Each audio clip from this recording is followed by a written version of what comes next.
I'm here in the largest hospital in the world dedicated solely to research, the National Institutes of Health's Building 10.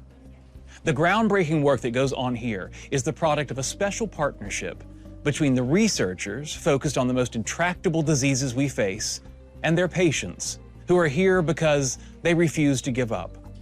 Together, they are pushing the limits of science, bonded by the knowledge that their work is the key to discovery.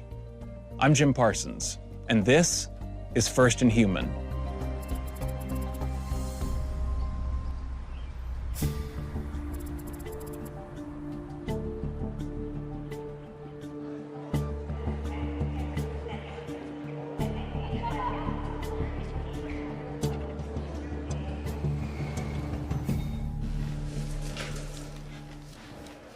Do you have the headache still or no? The skin feels tender though. Just the skin itself? Yeah. Face aches. Bo Cooper, a 26-year-old firefighter and medic, has been battling leukemia for the past 6 years. No matter the treatment, Bo's cancer always returned. Which is why he is here, at the National Institutes of Health's Building 10. What's the status? 2 months ago, Bo enrolled in a first-in-human trial. He was infused with genetically modified immune cells, or CAR T cells, designed to seek and destroy his leukemia. But he had a life-threatening reaction, and without intervention, he could have died. We had to intervene, using steroids, and they could actually have had a negative impact on the effectiveness of the treatment I had just given him. Steroids saved Bo's life, but they also may have prematurely halted the CAR T cells. Oh. And now, his leukemia has returned. Bo's bone pain has come back really fast and hard, so. Dr. Legal, can I ask you a question real quick? Yeah. His pain's gotten really bad, so I'm wondering if we could do an IV push. Yeah, I think that's fine. And I'll come by and swing it. Okay, thank you. After weeks of careful deliberation, Dr. Fry and Bo will attempt a second infusion. If you're going to do it again, you have to figure out why a second round would be different than the first round. Bo had really extensive leukemia when he got treated the first time. My goal would be to try to treat him perhaps with less leukemia. Dr. Fry hopes that by giving Bo chemotherapy, he can reduce the amount of leukemia in his body and raise the chance of the second infusion's success. And this one, honey, lift up your leg. It's really bad in his shins right now. Okay. All right. So we'll give you something right now to control your pain a little better. Okay. All right. Well, hopefully, as soon as this chemotherapy gets working, which probably takes at least 24 hours, we'll get in a better spot. Really the goal is to put him in a better place clinically so that he might tolerate a second infusion of the cells better than the first go-around.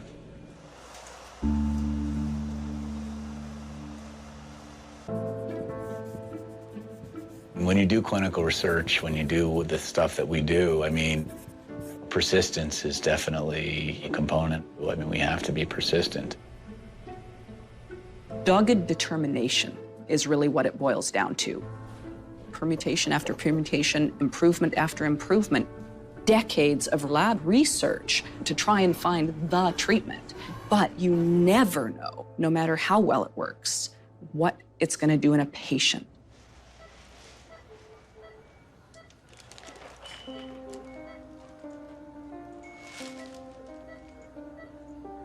It's going. Yeah, it's going. Chemotherapy, it's what's going to keep him alive until he can get reinfused with the CAR T cell therapy.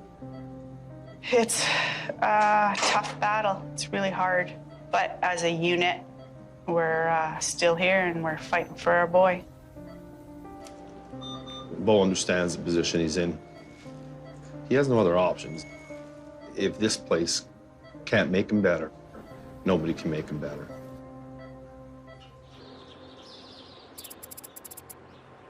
She can help you. All right, Mom. I got all the photos. All. Okay. It's hilarious. I love that. Look at Daddy's face. Isn't that sweet? Another time with... Sweet. Oh, there's 4 of us. Where's me? Not quite born yet. Nope. Anita McAllister is also enrolled in an experimental trial at Building 10. Oh, of course I had on my lipstick. At 42, she has been fighting metastatic melanoma that has resisted all forms of standard treatment. You weren't even pregnant with me. I don't think so. Oh, look. That's my other favorite picture. I like this one. Oh, I love that picture. Like Bo Cooper, Anita is enrolled in a first-in-human trial that seeks to use her own immune system to cure her cancer. I mean, I went through quite a number of different drugs that are available, but melanoma is so tricky. It's one of those things, it's like, just won't go away. Being able to possibly have that second chance at NIH, it is a beautiful thing. It's very humbling, so. Ah.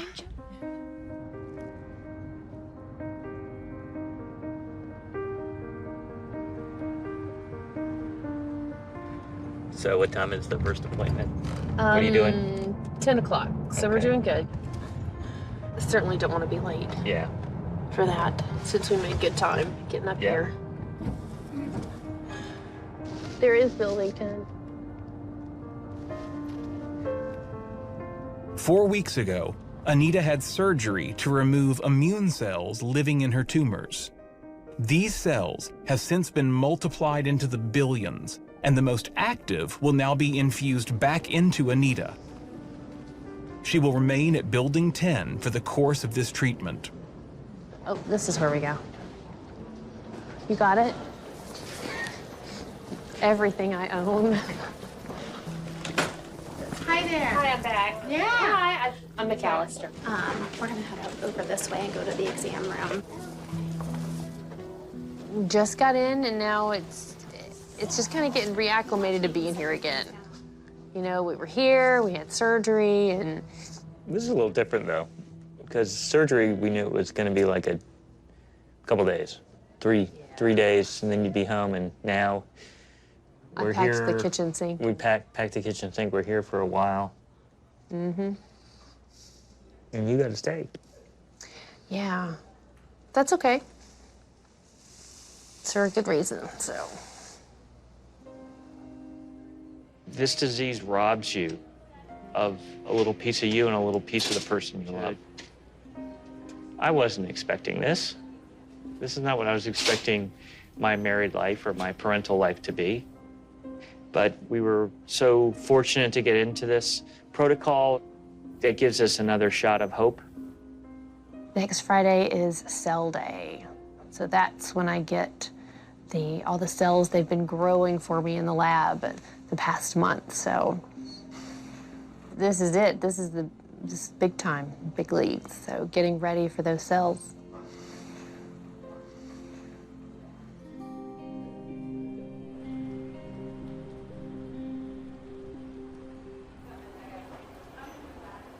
How you feeling day to day? Each day is different. Yesterday, very minimal pain. Today, I feel, sluggish, tired. You think you had a transplant, you're supposed to do that. Maybe in 2 weeks, I'll feel better. Deidre Williams, a 39-year-old mother of 2, has sickle cell, a deadly genetic disorder that affects her red blood cells.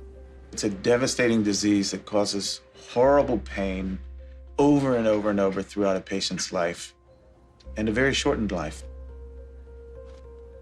Deidre and I have been together for about 20 years now. She was always in pain. She was never out of pain.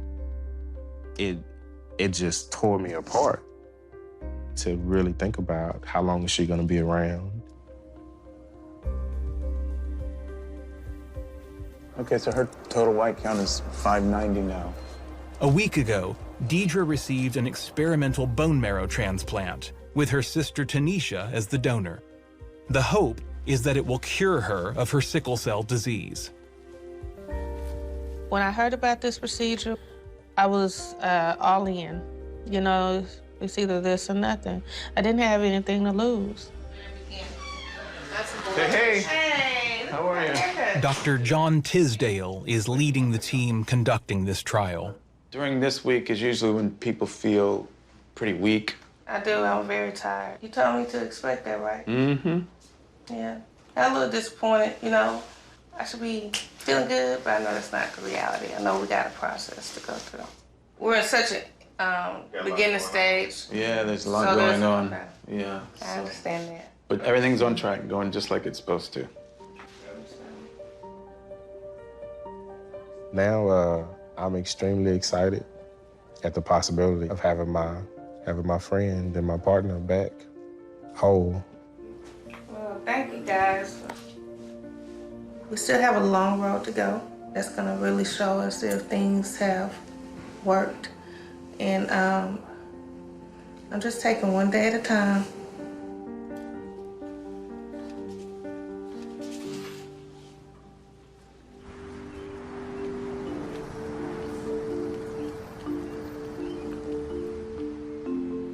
Building 10 is one of the most remarkable and little-known places in the world.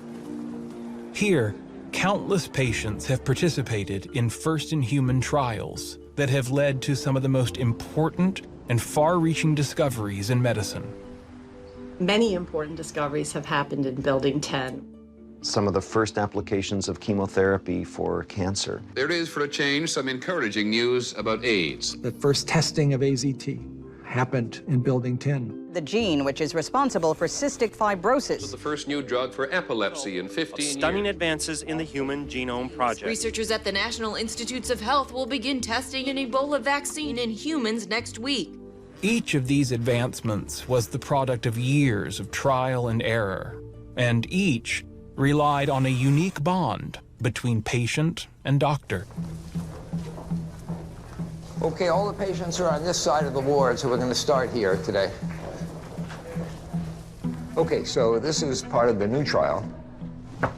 Finding new treatments often starts 10, 15, 20 years before the public hears about them. It's a single person sitting at a bench top late at night. That has to get from that bench top into an animal and then into people for us to decide that it works. That process takes forever.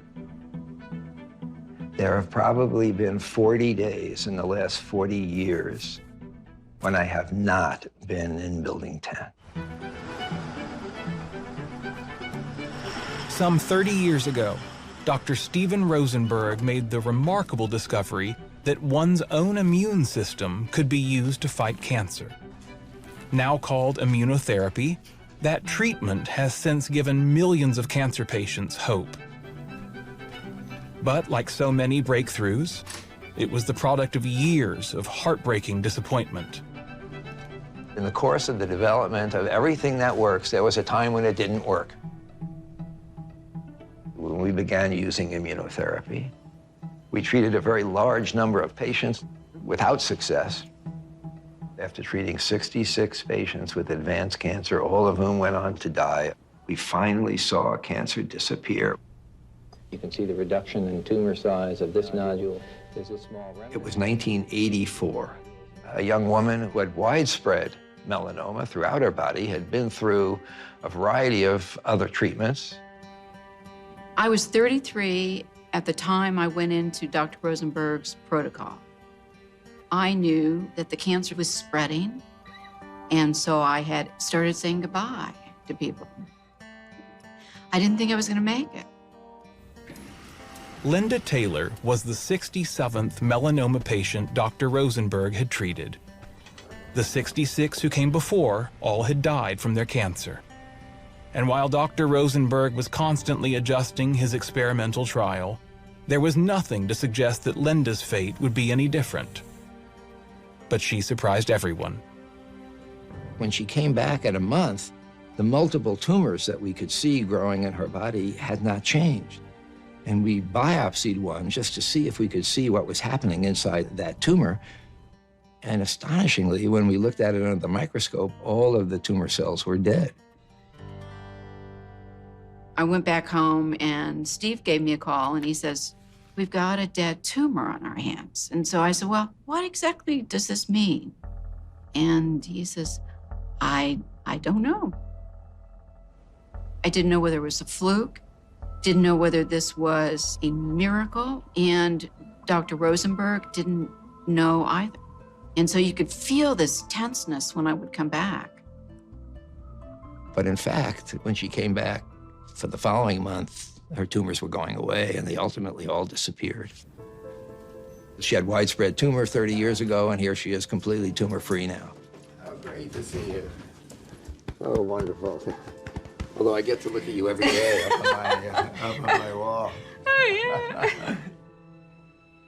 When you're doing something and you've never seen it work, you don't know if it ever will work. You don't know if it's possible to get it to work. But when you have one example, now you know it's possible. Dr. Rosenberg, he would always say, "You were the first, you validated it, you're part of history." I viewed myself as a stepping stone. There had been people before me, there's going to be people after me.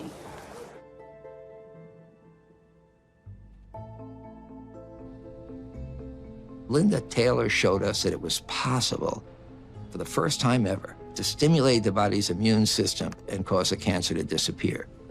And that changed a lot of attitudes around the world. A lot of people then started trying to figure out other and better ways to do it, and that's what we spent the last 35 years here at the NIH trying to do as well. Yummy. It was hard to go to sleep last night. My brain wouldn't just stop. It was like going 100 miles an hour. It's 9:20.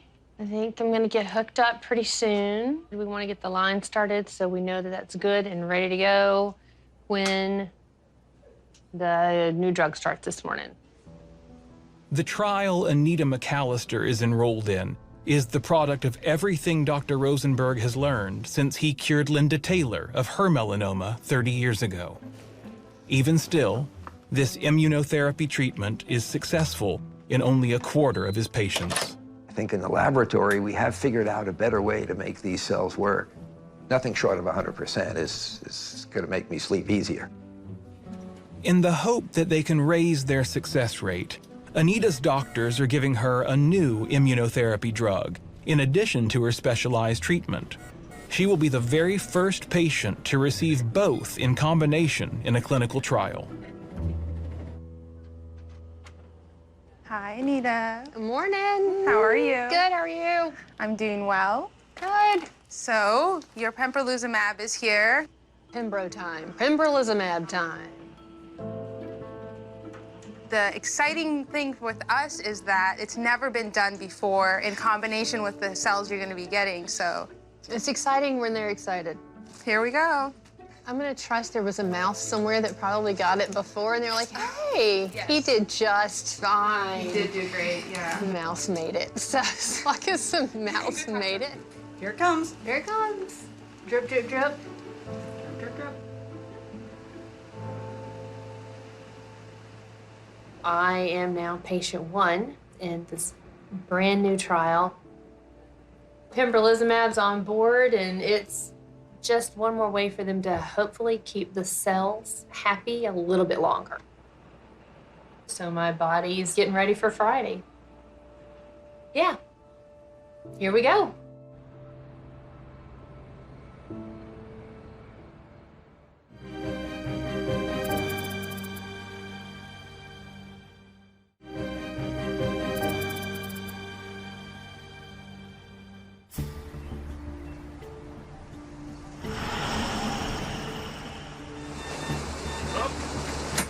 You got Snowball and Brownie. You're set. You hang on tight to them. Did she really just use her towel? Yep, that's awesome. She's got it. 7-year-old Lucy Weiss has an extremely rare genetic disease called Job syndrome. Thank you. Appreciate it. It is the product of a single mutation in her DNA. One gene that left her with an incomplete immune system, unable to fight off routine infection, which in Lucy's case could be deadly. In an attempt to give Lucy a new immune system, one free of Job's, her doctors gave her a bone marrow transplant with her mother, Jan, as the donor. It was the first such transplant in Building 10 for any Job's patient. This is something that's rare. There's been very few transplants with Lucy's disease, and no one can be sure, and that's hard when you can see in your doctor's eyes that they're concerned themselves. As a parent, that's really scary. Whenever you're ready, sweetie. Good job. Keep scooching. Doing so good. But that new immune system attacked an infection in Lucy's lung, and she had to have emergency surgery. I know, it does hurt. I'm sorry, sweetie. It was a really big surgery you had. She's worse, and then we put a mirror. Just try to take a minute, sweetie. Okay, I know, that's the spot it always hurts. But it's getting better every day. Since the tube came out, her pain improved dramatically. The biggest concern right now is still the wound healing after the surgery, because she's high risk with having Job syndrome for having wound healing issues, particularly in the lung. But that's obviously something we're keeping a close eye on. This was a huge, life-threatening problem. It's a big deal surgery to remove part of the lung. But, she's such a tough kid. She just keeps a really good attitude. I don't like having lung surgery. I know. Hopefully you'll never need another lung surgery again, right? We really don't want any more lung surgeries. Which one's your favorite? Listen, your hair is looking so nice. What color I think is it's gonna it? be your color, your hair color. Some of it looks blonde and some looks brown. Okay, Lucy, I'll see you tomorrow, okay? I'm starting to see a little bit of the light at the end. I'm a little hesitant and a little bit guarded about it because we've kind of come to that a couple times, and then she's gotten sick.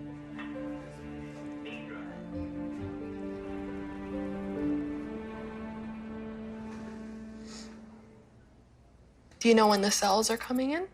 No, they got delayed. They were supposed to be here at 2.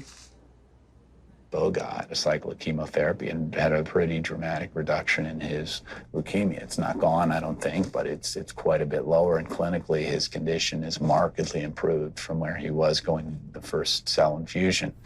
So at this point, what we're looking at doing is to retreat him with another dose of cells. Hey. Hey, how you doing, doctor? I'm doing fine. How are you doing? Good. Good to see you. Good to see you. Hi. Hi. How you guys doing? Feeling okay. Yeah? Yeah. I'm ready for today. I'm hoping this cell infusion definitely goes better than the first one, which I think it will, without so many complications going in, so. Yeah. You're mostly scared about what's going to happen the next day, or you're mostly scared about it not working in the end? In the end, for me.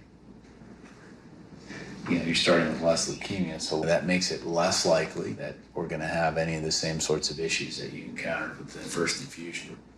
Yeah. I don't know, I'm banking on it working here. I really am, so. No matter how much you try to understand what to expect, you never really know what's going to happen until you embark on that trial. We're very hopeful that this will be the one that will bring him into remission. And it's Irish's 25th birthday, so looking at it as a sign of good luck. Oh, look at that. Thank you.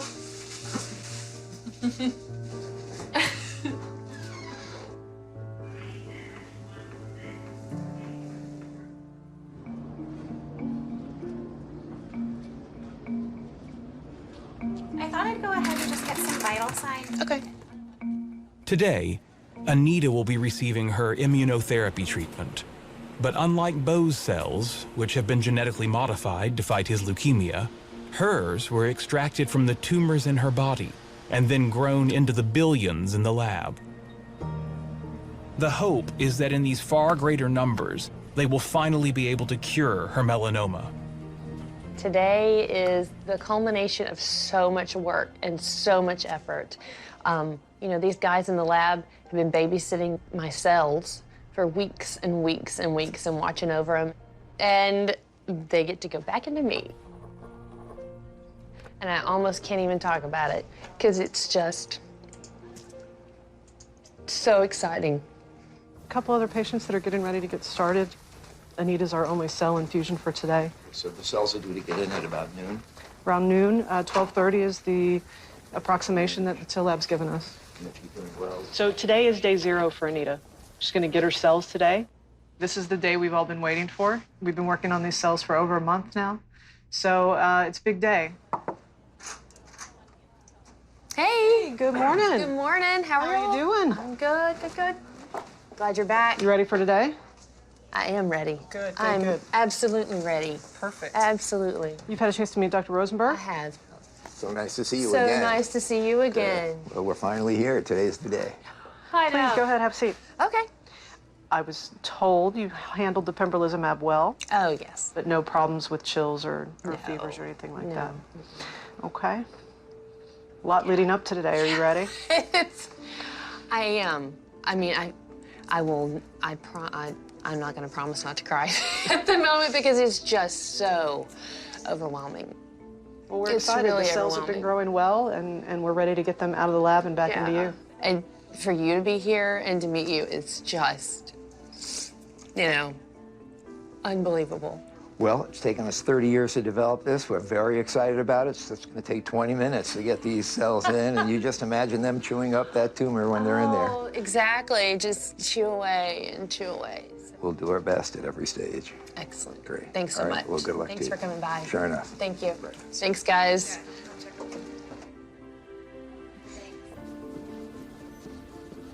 We look to try to repeat the successes of our past. We know that it can work, and we all hope against hope that for this one patient at this time in this room, it's going to work. Man.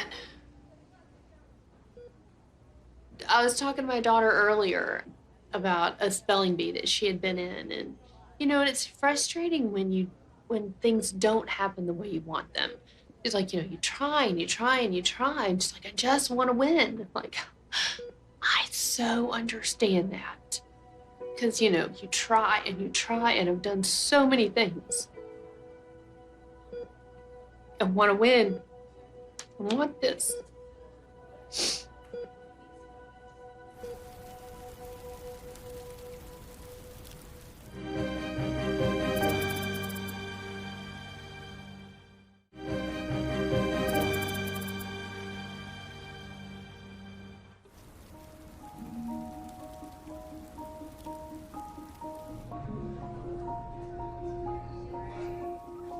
Hi. Bo's gonna get his cells in about 40 minutes. Today, Bo Cooper will risk a second infusion of experimental immune cells. His body has about half the leukemia it did during his first infusion. The hope is that this time the treatment will be a success. I'm scared. This last time things happened so fast for Bo. I mean, this is just new science still. Bo's going to this in way better shape this time, and we got our fingers crossed that this is the one, so. Cells are here. Here they are. Yeah. And we're gonna push slowly. Just having a little ounce of hope is what gets us through. We have many plans of traveling the world, and to know that there's a chance that I get to spend many more years with Bo is the best gift that anyone can ever give me. Is it cold? You can feel it? Oh, yeah.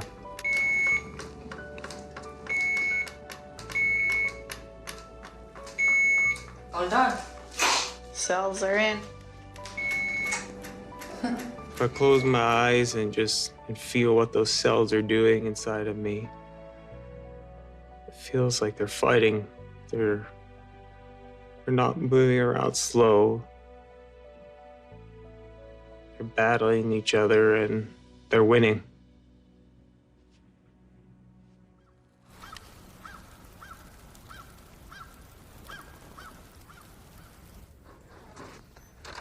Special delivery. Hey! Aww. I brought you a Christmas tray. You, of course you can hug me. Hug. Anita McAllister has not seen her family in 10 days, so they have come together to celebrate what Anita is calling Cell Day. It's fine, just let me hug you. Never too tight. How are you? Good. Hi, honey. How are you? Good. How are you? Decorating? We are decorating. Wow. I love it. Things look good. Okay. Okay. Final steps are happening in the lab now. Here we go, girls. All right. I'll let you guys catch up. I'll see you a little bit later. I'll see you in a bit. It's nice to meet you, girls. Okay. Bye. So, if you see me cry, please know I'm not sad. I am tired and happy. But wow.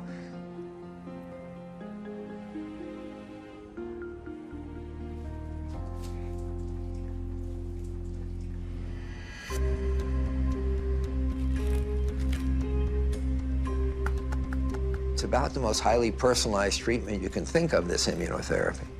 We create a new drug for every patient. It's their own cells that we use to treat them. Anita and Bo each represent an exciting new frontier in the battle against cancer. If the immunotherapy they receive can show clear benefit, then it may change the way we fight cancer. If you can harness the immune system, it is the gift that keeps on giving. Until recently, there were only 3 ways to treat cancer. Once the chemotherapy is out of your system, the treatment's over. Once surgery is done, the treatment's over. Once the radiation beam is turned off, the treatment's over. With immunotherapy, this one infusion of cells becomes that patient's new immune system for the rest of their life. The cells keep multiplying, dividing, and doing what they need to do to make the cancer go away and stay away. While immunotherapy offers real, tangible hope in the war on cancer, much of it today is still experimental. We know a lot about the immune system. We know about cells and the surface markers on cells, whether they travel or whether they stay, whether they turn on or whether they turn off. But the problem is that it's still a big black box. Behind this door is our sterile till facility. You have to have special training and techniques to make sure the cells don't get contaminated. Only certain personnel are allowed in there. Even I'm not allowed in there. Doctors believe that inside Anita's tumors are immune cells trying to fight her cancer, but in numbers far too small to be effective. So her doctors removed these tumor-infiltrating lymphocytes, or TIL, from Anita's tumor, and then grew them into the billions. Tumor-infiltrating lymphocytes, those white blood cells that live in the tumor, are the ones that are trying to take care of the cancer in the way that our body knows how. There's just not enough of them. They're not winning the war right now. We try to grow those T cells that are there, make them stronger, so that when we give them back to Anita in the billions, that they have a chance to go after her tumors and this time win. Looks good.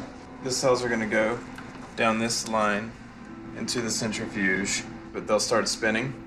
And then that's when the media and the cells separate. Cell count number's 56 billion? Yeah, 56 billion. Perfect.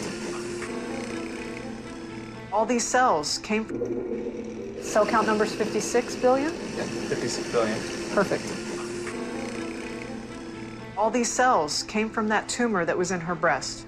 And now we're ready to give them back. Perfect, nice and white. Ready to go, yeah.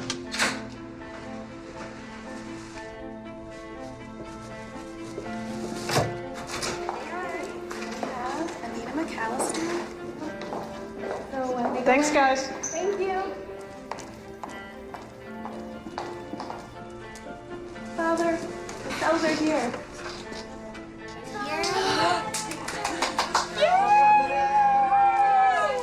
Oh my gosh, look at them! 56.1 billion cells. Oh my stars. Yeah, can I? Oh wow.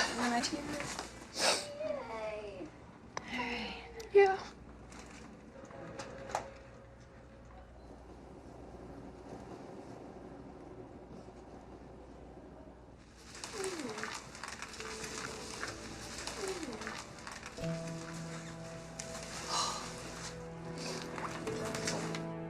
Bless thee, Son, and make and heal. We ask this through Christ our Lord. Amen.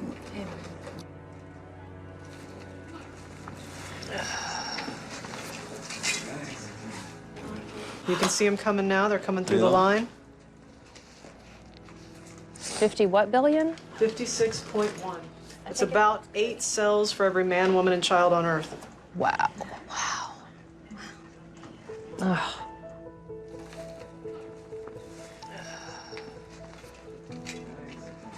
And they're in. Right there. We're gonna leave those to percolate. It's gonna take about 20 minutes, okay?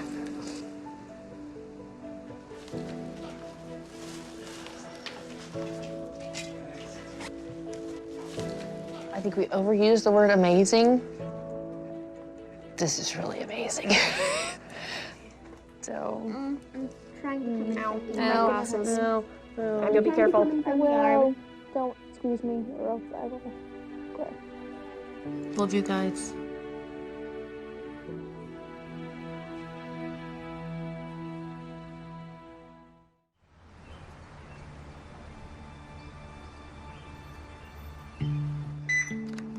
Remember how to play that game? Pick 2 cards and face up here. And you're gonna find the one picture that's on both cards. Shovel and pail. Lucy, you're so fast.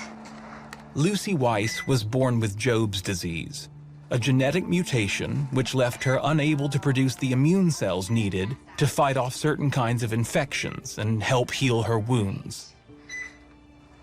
To save her life, Lucy received a new immune system from her mother through a bone marrow transplant. The question now is whether that new immune system has taken hold, allowing her surgically repaired lung to heal. Okay, let's see what we got. Lucy had this severe hole in her lung and it had ruptured. We were extremely worried that her ability to heal was going to be difficult because patients with Job syndrome don't heal normally. Coming into view now on the left is from before she went down to surgery.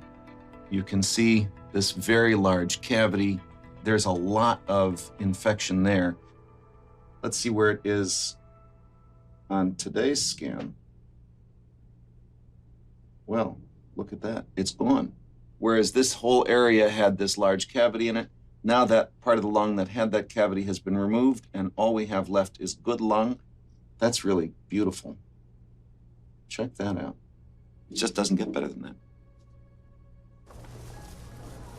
The fact that she's healed normally after the surgery suggests that having a new bone marrow really has put her in a completely new world. Because Lucy is one of the very first Job's patients ever to receive a bone marrow transplant, there is no way to know if these results are permanent or if they will affect her Jobs in other unexpected ways. Lucy will return to the NIH to be observed and studied for the rest of her life.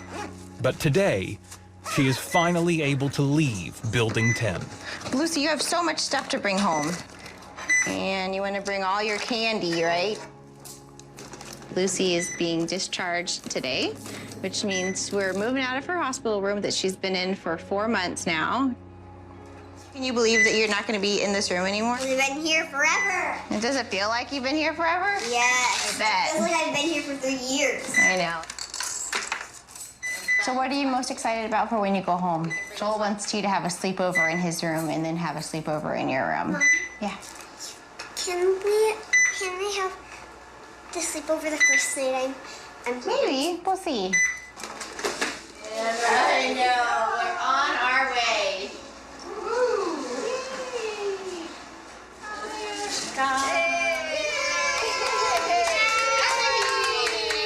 Oh, God. She's all dressed up. Here we go. Bye. Run over anybody. So it's kind of chilly. What do you think? Looking forward, we're still fairly fresh from transplant. It's hard to really say, but I have high hopes that she'll live a much healthier life.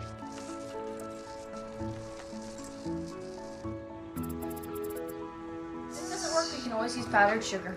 If this doesn't work, we'll try something else. Remember, you gotta hold it at the top. I'm gonna twist it. So you hold it here. And then you squeeze. And squeeze. Unlike your toothpaste. We're just getting some family time in There you go. prior to going back to NIH. There you go. Yay! Scans are coming up. You try not to get all wrapped up in that. It's very, very hard because that's the actual physical look at what you've been working at. It's a big deal. You still working on your cupcakes? Yeah. It has been nice to be home. It seems to have taken a lot of pressure off, Mm-hmm. but it keeps things in perspective as to what's really important. I like having you home. Aww. Yeah. I adore having you home. I moved up to Richmond, Virginia, originally from Alabama. My cousin also lived here, so he was very helpful in, finding a place to live, the safe neighborhoods and all of this. And he just happened to say one day, oh, and if you need a washer and dryer, I have a friend who has one for sale. Well, it turned out to be Andy. Met him in January, engaged in September, married the next May. I had just turned 23. 3 kids later, it has flown. Absolutely flown. About to have our 20th anniversary in just a few months. I'm not afraid to die. Nobody gets to outrun death at all. Happy birthday to you. But I want to be here. I want to continue being the mom and being the wife. I want to be here for that. Happy birthday to you. All right. Yes, you can eat now. Go for it.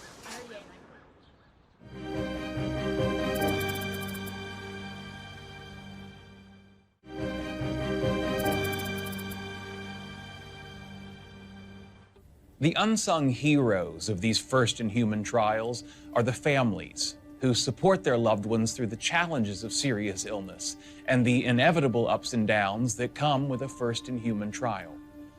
Without family, the days and months in the hospital would be unbearable, and the risks and uncertainty would be overwhelming. Instead, they bring a slice of comfort, of home, and a reminder of the enduring power of love.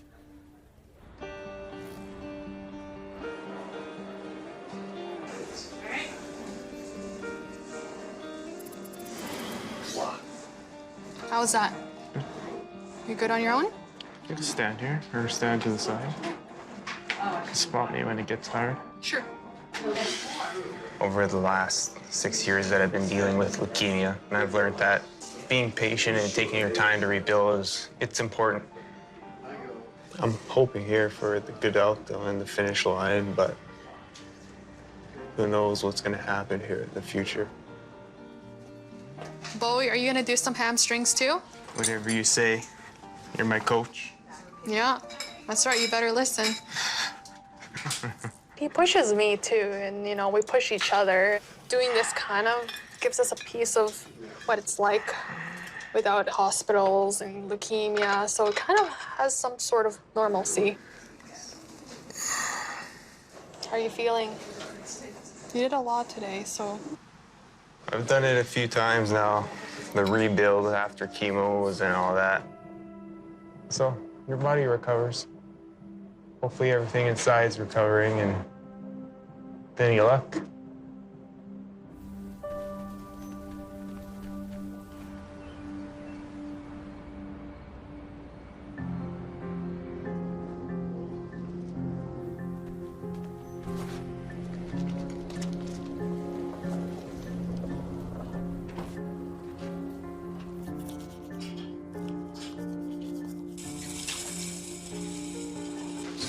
So today is the bone marrow that's going to tell me if the CAR T cells are working. So I'll really come down to this. I mean, we're going to be here all day. I don't know when they're going to let me eat. Bo Cooper and Anita McAllister must now undergo multiple tests to see if the first in human trials they enrolled in were a success. CT is at 10. All right. And then a little bit of a break. And then the MRIs are tonight. That's a full day. We're at a pretty big milestone now. It's really the tell-all. In the next 2 days, we'll know the results. This is absolutely what we've been waiting for. I mean, I don't think he'll ever get another infusion in this protocol, so this is like the deal breaker. Hopefully, Bo is cancer-free.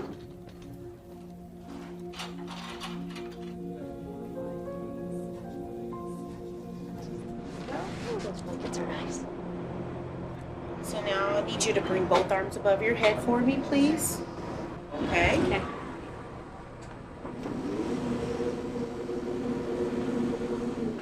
I was thinking back 6-7 years is when we got our first notice that Anita had something more than just a little growth, and it's been a long journey.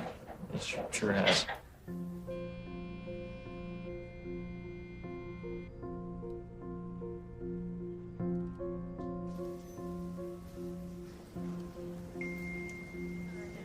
Do you want to go back to the hotel?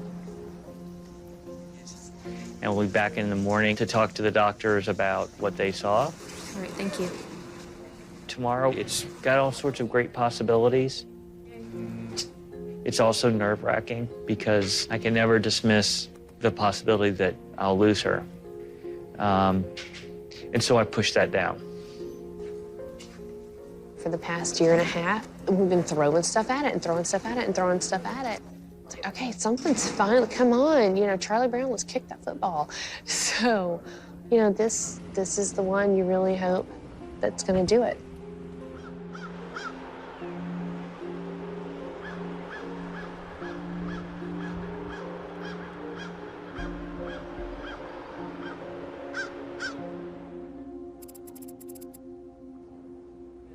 It's taking a long time. Right now, we're just waiting for Dr. Fry to tell us how Bo's bone marrow looks under the scope. Of our whole time here at the NIH, this is the day.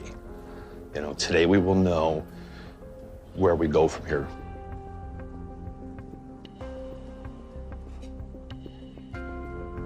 We don't know what the future holds right now, but once we figure out what's going on in the bone marrow, we'll be able to make a lot more, I guess, plans. Hey, guys. Hey, Doc. How are you? Good to see you. Good to see you. So listen, I have good news. Yeah? It's really good news. Okay? Okay. All right. I looked at the biopsy with my own eyes. There's no detectable leukemia on the biopsy at this point. Out of the total cells they measured, it's less than 0.01%. Okay number. I mean, I can't look at you and say, it's absolutely clear to me that there isn't a single leukemia cell in your bone marrow. But you still have CAR T cells around. So I don't think I could have hoped for better news. Having tears? Yeah. You understand that I don't get much more excited than this. This is as excited as I get. I've been doing this too long. I don't jump up and down, but I'm pretty happy.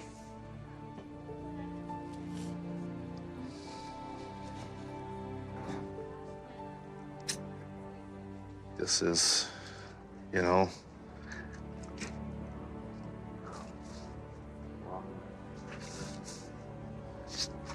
Yeah, it's been a long haul.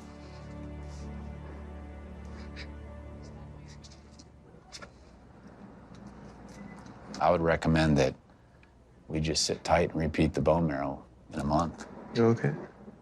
And we'll be looking for, you know, what happened to leukemia, what happened to the CAR T cells. That's going to be an important bone marrow. In the interim, I'm very much would like to get you home just because I think that would be good for everybody to get you a break from here for a while. I'll come back. Good. You can come back whenever, and I know where to find you. All right. You're welcome. You got one. All right, buddy. We'll talk. we'd always hoped that we were going to hear this news, but lots of times we've heard it and then had it taken away and heard it taken away. And I don't know, I have to wonder what it's like to be Bo. You know, I feel that, you know, I've gotten my son's life back, you know. Without him, not much matters, so.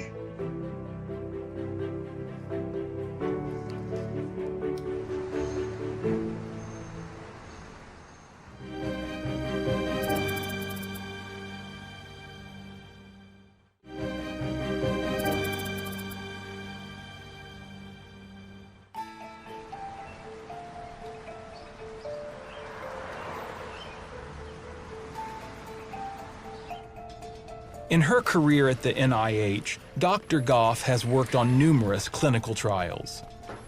And yet, the immunotherapy Anita McAllister received is new, untested, and unknown. Today, Dr. Goff will find out if it was a success. I know from studying the patterns of our previous treatments of patients with melanoma what I might expect to happen. But this is a whole new ballgame. We've given her an additional drug on top of her cells, and we don't know how that's going to change the way things react. Dr. Goff measures each tumor in the hope that they have shrunk, or better yet, disappeared entirely.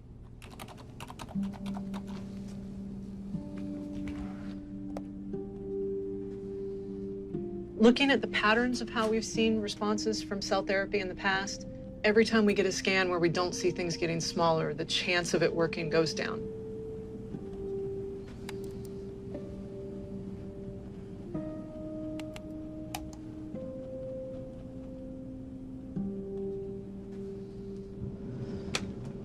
Okay. In her liver, I don't see anything new, but I don't see anything getting smaller either. In fact, I'm concerned that things are getting a little plumper.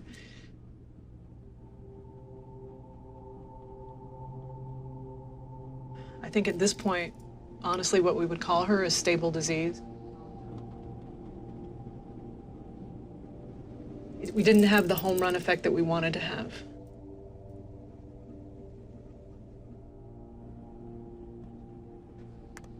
It does mean that we need to start thinking about a potential next step.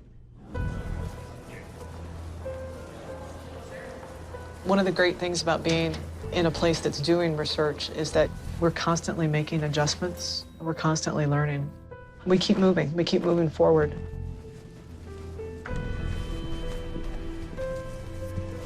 I don't get to tell Anita that any of her tumors are smaller. And so we've got to come up with the next best way to treat her, because we've probably only got one more shot at this.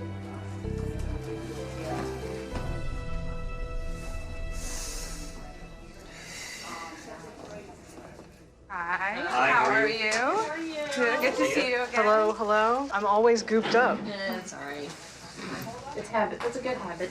How are you doing? Doing well. How are you? Good to see you. First things first, the absolutely good parts. Your brain is absolutely clear. No melanoma in your brain.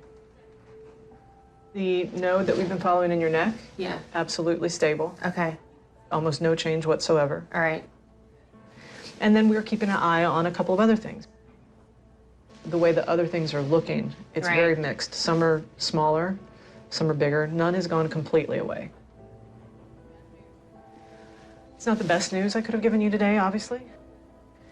But if you are willing to sit and wait, I'm cooking up a plan B. When we took that tumor out of your breast, we grew a bunch of different cultures of TIL. But we didn't do any really further testing. Right. I'm going to be working with our scientists and with our TIL lab to orchestrate that. But if I look at the data and we look through things and I don't think I can find you better cells than what we already gave you, I'm not going to put you through that again. I'm not going to take you away from your girls and from Andy to do it again if I really don't think it's better. I had no doubt from the first minute I met Anita that she could handle anything we threw at her. She's got a grit to keep going. I'm going to carry stuff. I don't know yet that we can find a better plan B for Anita, but for now, this is where we're headed. Fantastic spring break. Thank you. Okay? Yep. And call me if you need me. Okay. You know how to find me. Oh, yes, I do. Drive safely. Thank you. It's okay to be afraid, and it's okay to be scared. That's very valid. And to honor that, but then go, all right, but now we're going to move forward. The doctors are already thinking about plan B. So at this point, it's all about living life to the fullest. Right.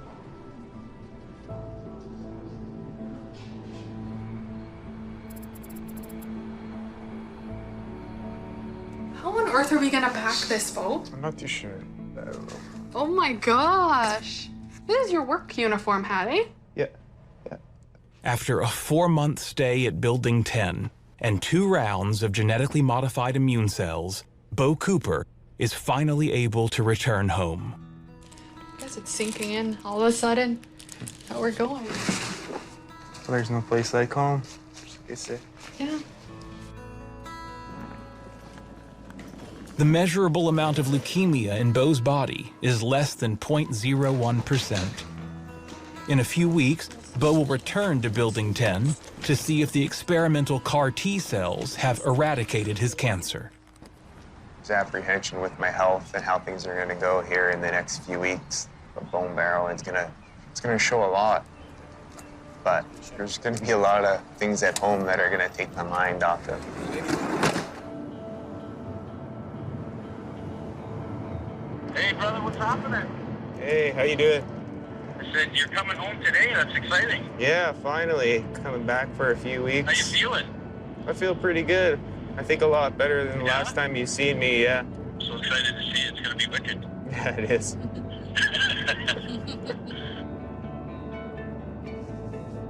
What's that? We're here.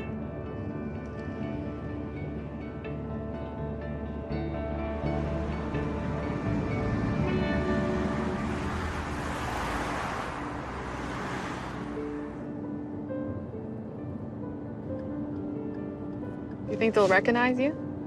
It might take a second, but we all live with each other half my life, right? So. Bo and his father, Rob, are both firefighters in the town of Fort McMurray, Canada. Welcome back, brother. For months, the men at the station have covered Rob's shifts so that he could be with Bo during his treatment. Just like you left it, eh? Wow. Hey, brother. How you doing, man? Good to see you. Looking good, man. Yeah. Hey. How you doing? Good, brother. Good to see you back. Yeah, you're looking good. Last time I saw you. That's a healthy Trying to get a little chubby, I think. What?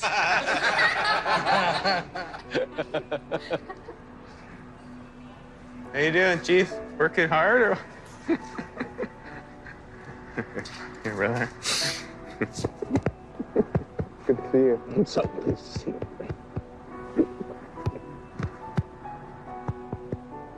Made her again, eh? Oh, jeez. How are you? Good. Are you? Yeah. Yeah. I'm happy to be alive, so. I'm happy you're alive. I'm happy you're here. Oh, all right, mate. Well, listen, I got to get back up, so. See you again. You guys have known me since I was a boy. Good to see you. They're your family. Cheese. Cheese. I wish I could be back at work. I wish my body could do it right now, and hopefully down the road, I'll be back here. All right, stay safe, boys. See you guys. My immediate future still involves a lot of tests. hopefully in a couple weeks, that leukemia is completely gone.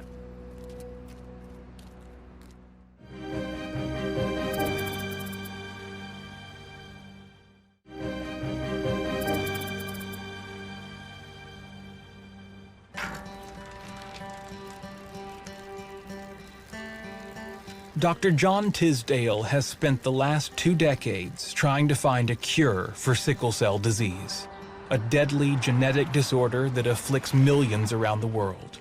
When we first started this protocol, it was very exciting. We're actually testing something that we'd come up with through our own work, and we had a reasonable expectation that it could benefit patients. But we didn't know. Since he began his experimental trial in 2008, Dr. Tisdale has treated over 40 patients in the hope that he will rid them of their disease. His most recent patient is Deidre Williams. Today, she will find out if she is finally free of her sickle cell. Hi. How are you? I'm good. Dr. Tisdale, this is my daughter, Layla. Hi, Layla. My son, Taj. Taj. So how'd you guys like the new hairdo? Did y'all like the new hairdo? She looks good, right? Mm-hmm. Yeah. So we got the results back from your chimerism from day 30. Once you pass 20%, that's enough for your red blood cells and your circulation to all be normal. And yours is 100%. Oh, that's so good. Yeah. That is so good. Yeah. And when it comes in this early, at this level, we're very pleased. Of course, yeah, I'm pleased. I can't wait to tell my sister. She's gonna be happy.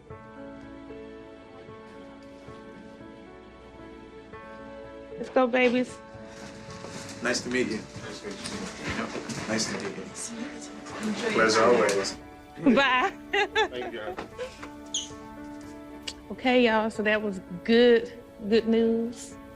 Living 39 years with a disease that they say that cannot be cured. You don't know when it's gonna take you out. Now, for someone to tell you you're sickle cell free, I mean, no, thank you, baby. Thank you, oh.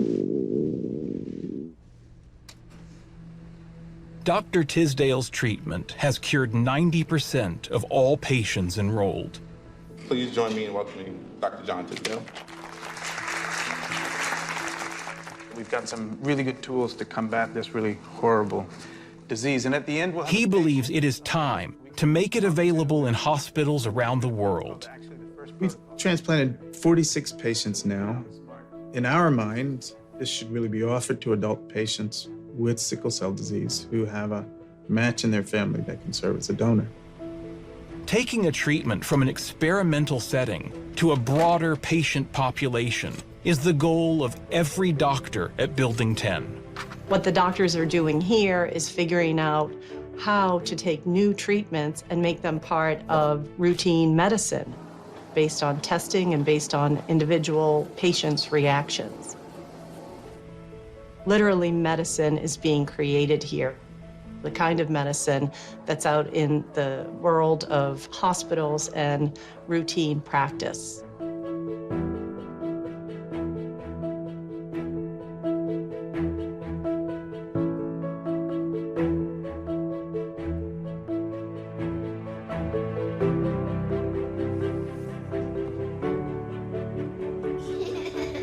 So I think I'm gonna get this cupcake, but I might wanna make some more cupcakes later. Lucy Weiss has been home for a little over 5 months. Slowly, she has adjusted to a new normal. It's just been really great to be home as a family together. We were separated for so long.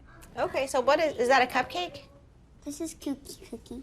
Just really normal things feel like a gift. For her to even just play in her room without expecting a doctor or a nurse to treat her or give her medicine. Whenever I look back at where she was even 6 months ago, I'm just totally amazed by how strong she is. It has been transformative. I view daily life with a more thankful heart in light of all we've been through.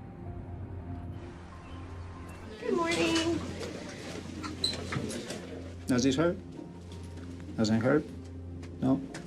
Because Lucy's disease is so rare and the treatment she received so new, it may take decades before her doctors know exactly how she'll progress. So how have you been? I'm good. Yeah, you're good? 24 to 6. Are you doing second grade then, or third grade now? Second grade, yeah. Panic cool. Lucy, are you really not dizzy right now? I take breaks so I can get the dizzy part out. Oh my goodness. Yeah, I think her energy level's pretty good. Yes, exactly. This is typical too. She's normally like running around. She seems. I think Lucy's doing great. Following her and seeing what happens as she gets older is really going to help us understand the disease better. Being able to watch Lucy over the next 20 years is our obligation to her. It's our obligation to her family, but it's also our obligation to the field to really document exactly what happens. Look at this shell in the coral. Do you see the outline of the shell? She's been a wonderful collaborator. Part of doing science and part of doing medicine is coming to grips with the fact that the amount that we don't know far exceeds what we do know. The human body is such an extraordinary, complex structure and entity that the more you delve into it, the more questions arise. We are making great progress in medical science, but we still have a lot of areas where we don't have answers. My sense of awe grows every time we learn something more about the human body. Want to take a nap on the way home, Lucy?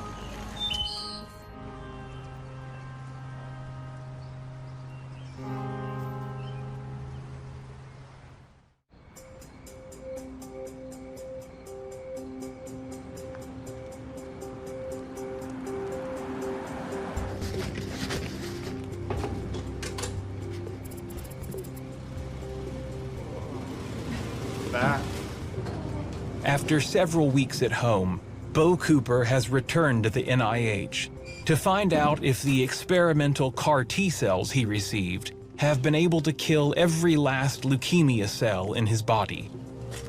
I need this results to be good because this guy, he cannot be replaced. And I need him, and he's the most important thing in my life. There's a lot of uncertainty again, and all those emotions start flooding back. But at least I'll be able to see the doctors who have, saved my life a few times now, so.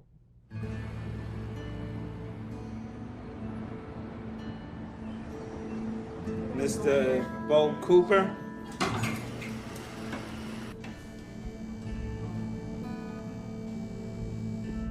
Taking a breath and hold it. And how are you feeling? Pretty good. You're looking great, man.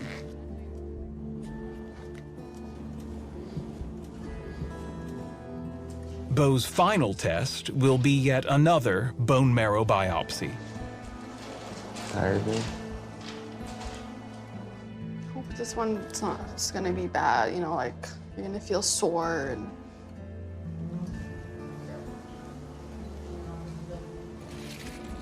I know that we all have real high expectations for what this is going to do. So I'm very anxious to know what his bone marrow is going to look like on Monday. For the protocol's sake, but really primarily for his sake.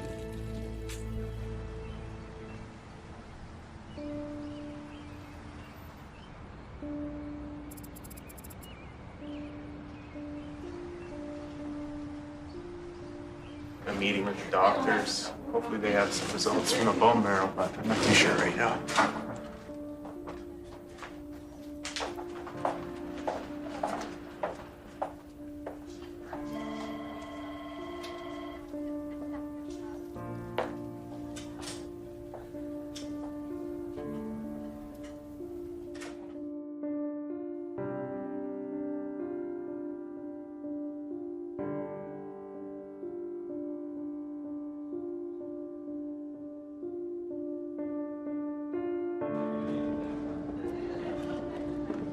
We told Bo that his bone marrow showed that he had leukemia again. I can't even imagine where his head's at with all the news that he's had. I mean, after, the hope of the last 3 months, 4 months, to now be sitting where he's sitting. That's got to be hard in and of itself, so I don't know.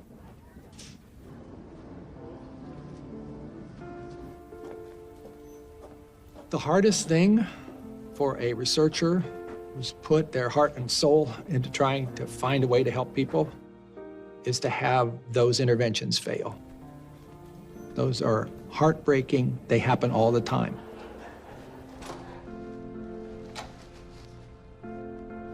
If I had any philosophy at all that guided what I'm doing, it's keep at it and be optimistic, because you encounter so many disappointments in patients who do not respond. Each one is a crushing blow.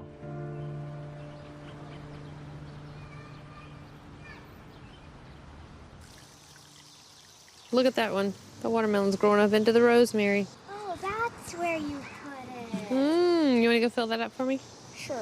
Awesome, thanks. The Plan B treatment Anita McAllister's doctors had hoped for was, in the end, not viable. There was nothing left to offer her. It's been 3 months since I left NIH, so it's hard to know exactly what should be the next plan. The kids are out for the summer and just trying to pack in everything that we can. So it looks like we're getting some figs. I know, I'm so excited. They look like they're pretty healthy. Probably 2 or 3 more weeks. Hopefully we'll be getting some eggs then.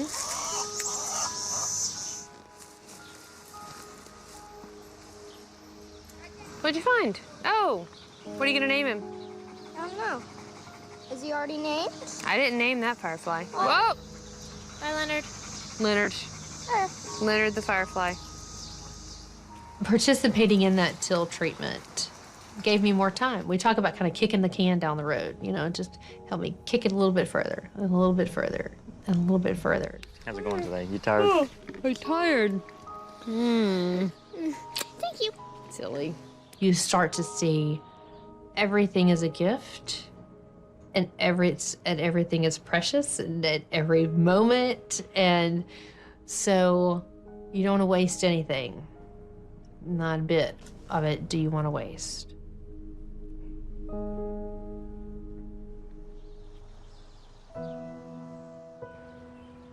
When we start contemplating the fact that a treatment hasn't worked, it's difficult on the entire team. But that doesn't mean we're stopping. It means we keep our nose to the grindstone and we keep working. What Anita is giving to us, we're going to translate into findings that are going to help people 20 years from now. Anita is and always will be the woman that I helped take care of, the patient that I treated, that young mother with a beautiful family. But when you step into the lab, she becomes a series of numbers. But over time, those numbers are going to be her legacy here.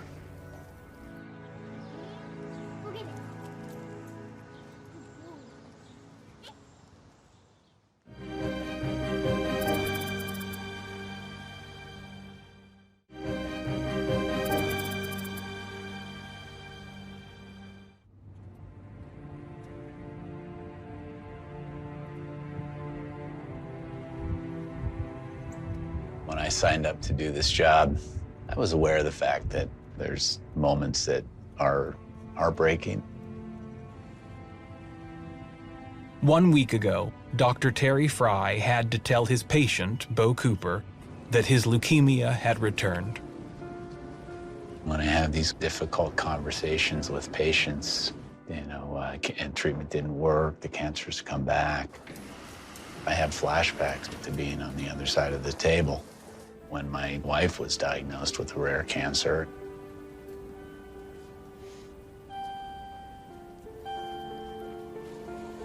At that point, I spent some time a little unsure as to whether, I'd eventually be able to go back and do the work that I did. But she was always about giving back. It was a mantra that she lived by her whole life. Honestly, I mean, what ultimately drove me to come back and do what I do was not what she said, but who she was.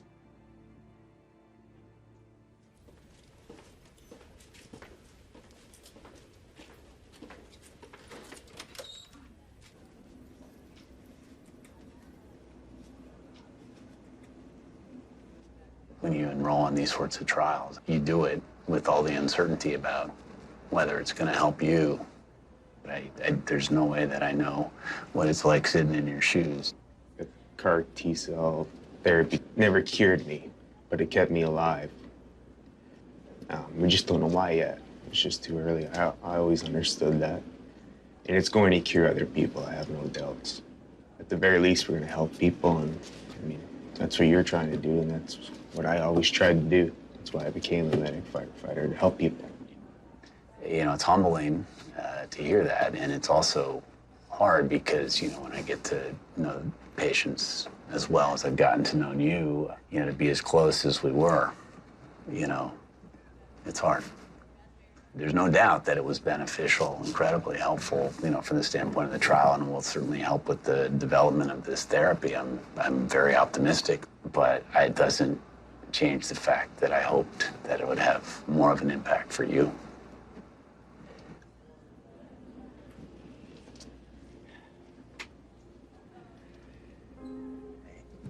All right, buddy.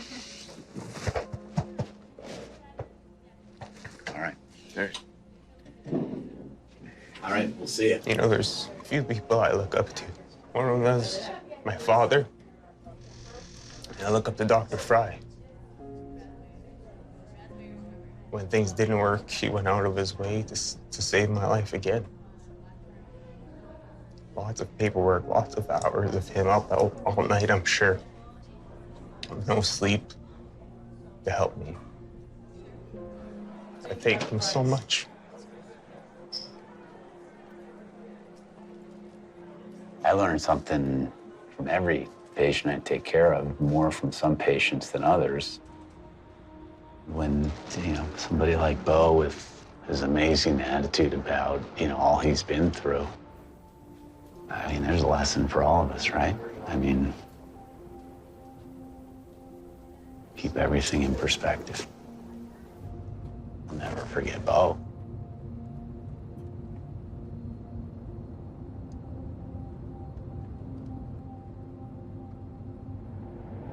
It's hard to leave the NIH and their care and Dr. Fry to go on to uncertainty.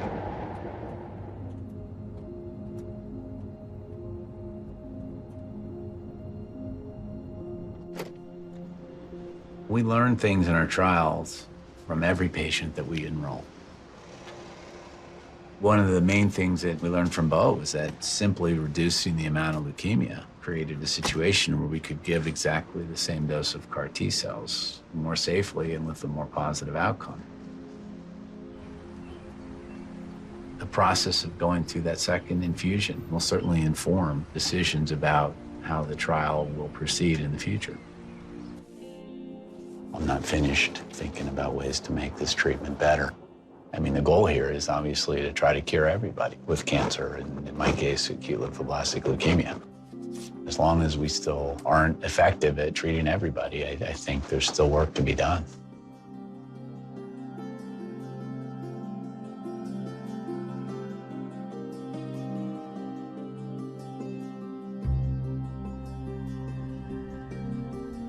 I wish I could tell you that when I lay awake at night, I think of the patients whose cancers disappeared, but that's not what I think about.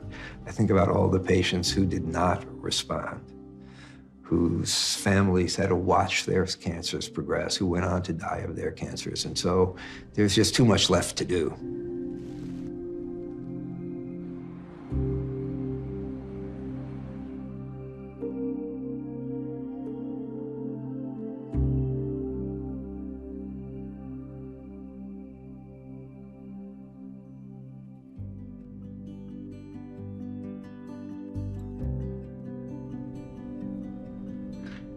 It's a really amazing privilege to be able to take years worth of work, move that into patients with a really devastating disease like sickle cell disease, and see their lives completely turned around.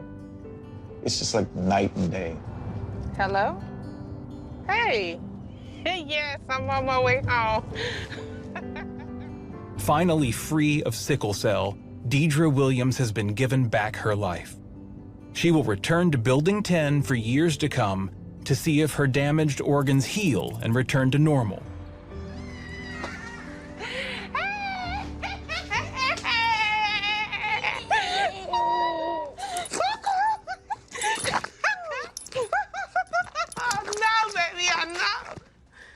Oh, goodness. I'm overwhelmed. I feel good. Girl. In my house. Your kids. When I walked out the door 4 months ago, I didn't know what I was really going to face. I didn't even know if I was going to come back, truth be told. And now I'm back. And I'm back and I'm cured. And it's new me. It's like test driving a new car. I feel that Dr. Tisdale and his team gave me my wife back. I see us traveling. I see us old and playing with our grandchildren.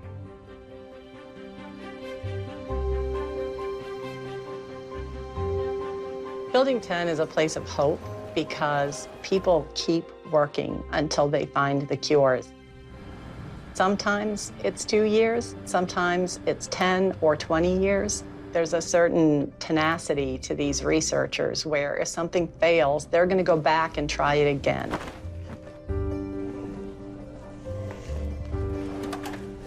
It's a powerful thing to consider.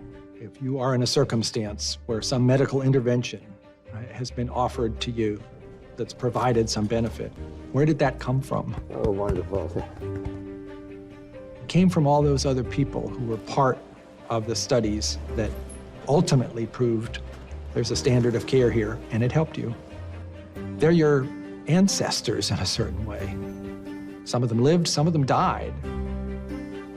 All of those individuals who you've never met, whose willingness to take a chance, and to be part of something, maybe something right here in Building 10, has now led to an outcome that might save your life. Look at that life.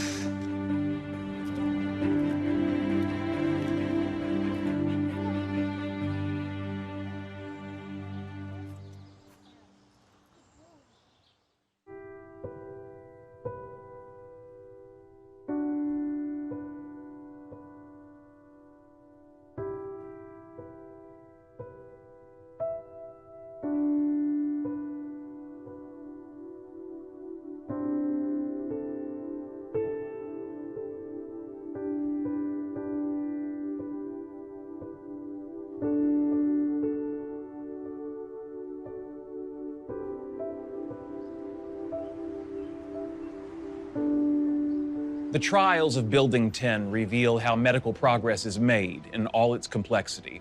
Live or die, each participant who bravely walks through these doors adds profoundly to humanity's understanding of how the human body works. And succeed or fail, every researcher who dedicates their life to medical research brings us one step closer to a cure. The discoveries made here are a gift to us all.